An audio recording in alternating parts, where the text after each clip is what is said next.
UP में 2027 के लिए सियासी समीकरण लगातार बदलते जा रहे हैं। हालांकि 27 से पहले सत्ता का सेमीफाइनल यानी पंचायत चुनाव भी है, जिसको लेकर के तमाम सियासी पार्टियां अपना अपना जोर लगा रही हैं। सपा, बीजेपी, कांग्रेस और अब बसपा ने भी हुंकार भर दी है। दरअसल बसपा चीफ मायावती ने एक बार फिर सियासी हलचल को बढ़ा दिया है।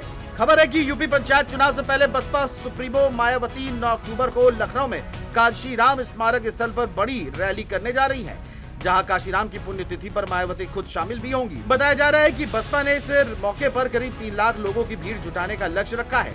माना जा रहा है कि ये रैली आने वाले चुनाव से पहले पार्टी की ताकत दिखाने और कार्यकर्ताओं को जोश दिलाने का एक बड़ा मौका होगा।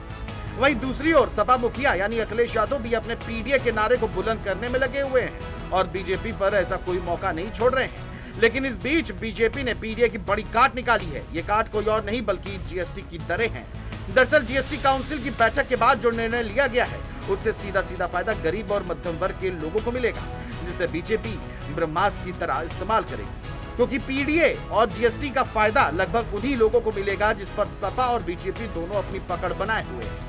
जीएसटी सुधार के निर्णय पर मुख्यमंत्री योगी आदित्यनाथ ने प्रधानमंत्री मोदी और केंद्रीय वित्त मंत्री निर्मला सीतारमण के प्रति आभार जताते हुए मीडिया से बातचीत में कहा है कि दूरदर्शी नेतृत्व में भारत की कर व्यवस्था एक नए युग के प्रवेश कर रही है। स्वाधीनता पर प्रधानमंत्री द्वारा घोषित नेक्स्ट जनरेशन जीएसटी रिफॉर्म अब धरातल पर उतरता दिख रहा है। ये केवल कर सुधार नहीं बल्कि भारत को उच्च विकास दर वाली वैश्विक प्रतिस्पर्धा में अग्रणी अर्थव्यवस्था बनाने की दिशा में निर्णायक कदम है।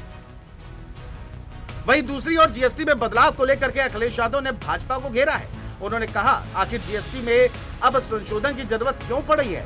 ये संशोधन किसके लिए हुआ है? इससे गरीबों को क्या फायदा होगा? उन्होंने कहा कि आखिर किसे फायदा पहुंचाया जा रहा है, ये सरकार को बताना चाहिए। सपा मुखिया अखिलेश यादव ने जीएसटी स्लैब को कम करने पर सवाल खड़े करते हुए कहा है कि जीएसटी लागू करते समय दावा किया गया था कि इससे व्यापारिक व्यवस्था सरल होगी और कारोबारियों को फायदा पहुंचेगा। अब भाजपा सरकार गरीबों को राहत देने के नाम पर जीएसटी स्लैब में बदलाव करने को मजबूर हो चुकी है। इससे गरीबों को कोई लाभ नहीं होगा।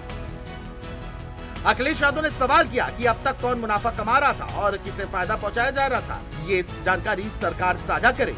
वहीं दूसरी ओर एसआईआर और वोट चोरी के मुद्दे को लेकर कांग्रेस लगातार तूल देकर अपनी सियासी पिच मजबूत कर रही है, जिसकी एंट्री अब उत्तर प्रदेश में भी हो चुकी है।